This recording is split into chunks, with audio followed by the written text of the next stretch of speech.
Sir, बहुत स्वागत है आपका। क्या लगता है आपको, अगर मैं आपसे ये पूछूं कि अब जो हालात हैं उसको देखते हुए क्या $70 का लेवल ब्रेंट में दूर नहीं है, तो आप क्या कहेंगे?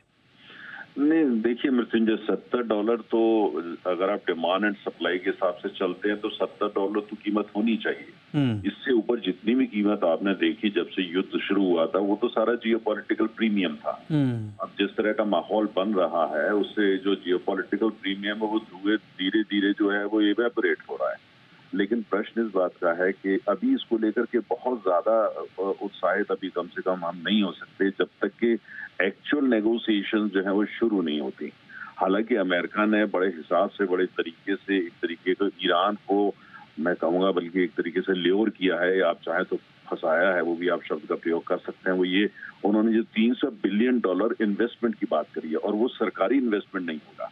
वो इन्वेस्टमेंट जो है वो तमाम जो खाड़ी के आसपास के देश हैं वो काफी हद तक उनका पैसा होगा जो ईरान में जाकर के निवेश होगा और जिसपे उनको रिटर्न मिलेगा। इसका मतलब ये हुआ कि ईरान जो है उसको समझ में आ रहा है कि उसको जो रिकंस्ट्रक्शन करना है उसके लिए उसको जो है नेगोशिएशन जो आगे असली बातचीत जब शुरू होनी है, जो असली नेगोशिएशन उसमें वो पॉजिटिव रहे। तो ये उन्होंने, अमेरिका ने काफी उसको बांधने की कोशिश करी है। लेकिन ये है कि देखना यह है कि जब एक्चुअल नेगोशिएशन शुरू होती हैं तब क्या होता है। लेकिन अभी तक जो माहौल बना है जिसको लेकर के तेल का बाजार पूरी दुनिया में उत्साहित है, वो आपको कीमतों में झलक रहा है। ओके, अब सर 2 सवाल है मेरे। पहला सवाल मैं आपसे ये पूछना चाह रहा हूँ, जो बात आपने कही बहुत महत्वपूर्ण है कि अभी देखना होगा कि आगे निगोशिएशन किस तरह से होता है।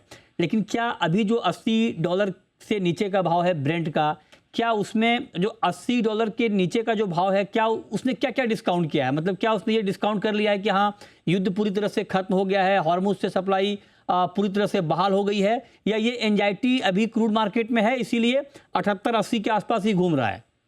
देखिए, जो अभी जो कीमत रिफ्लेक्ट कर रही है वो एक तरह का जुबिलेशन है, वो मतलब खुशी है। और जब खुशी होती है तो जो बाजार इस तरह से रिएक्ट करता है। जैसे आपको देखा, मार्केट बाजार कभी लॉन्ग टर्म नहीं सोचता। बाजार जो होता है वो डे टू डे जो डेवलपमेंट होते हैं उस पर ज्यादा रिएक्शन करता है, मायूसी भी दिखा देता है और उत्साह भी दिखा देता है। तो ये भी उत्साह मार्केट ने दिखाया। लेकिन आप दूसरी तरफ देखिए, अमेरिका के 2 बड़े पहलू। अमेरिका में जो महंगाई है उसके अंदर तो अभी कोई किसी तरह की हरकत नहीं है कि वो कम हो रही है। जो अमेरिका की बॉन्ड मार्केट है, अगर आप बॉन्ड मार्केट उठा करके देखें युद्ध से पहले और आज की जो बॉन्ड मार्केट है, बॉन्ड मार्केट में रत्ती भर कोई फर्क नहीं आया। बॉन्ड मार्केट अभी भी जो पूरे इस एग्रीमेंट को बोलिए, एमओयू बोलिए, उसको लेकर के प्रश्न चिन्ह लगा के बैठी हुई है। अब जो वहां का फेड है, उनकी आज मीटिंग है, उनके चेयरमैन जो है आज मीटिंग करके बताने वाले हैं उनका क्या रवैया है, क्या वो इंटरेस्ट रेट बढ़ाने की बात करते हैं, क्या करते हैं, क्योंकि महंगाई एक चुनौती बनी हुई है। तो अमेरिका की अर्थव्यवस्था में जो जमीनी हकीकत है और बॉन्ड मार्केट की जमीनी हकीकत है, अभी उसमें कोई उत्साह नहीं आया। इसका मतलब ये हुआ कि तेल के बाजार ने तो उत्साह दिखा दिया, लेकिन साथ में और जो चीजों को उत्साह दिखाना है वो अभी नजर नहीं आ रहा। दूसरी बात, जो बड़ी महत्वपूर्ण बात यह है कि स्टेट ऑफ हॉर्मुज जो है वो जब तक पूरी तरह खुल नहीं जाती है और ये क्लियर नहीं हो जाता है, हालांकि जो पॉइंट है उसमें ये स्पष्ट है कि स्टेट ऑफ हॉर्मुज का कब्जा जो है ईरान को नहीं दिया जा रहा। लेकिन अभी फिर भी जो है जब तक एग्रीमेंट साइन नहीं हो जाता, दस्तखत नहीं हो जाते, हमें इंतजार करना चाहिए। बिल्कुल, आपने ठीक कहा सर कि हमें इंतजार करना चाहिए। बहुत शुक्रिया तनेजा जी आपका हमारे साथ जुड़ने के लिए, क्रूड पर अपना व्यू देने के लिए।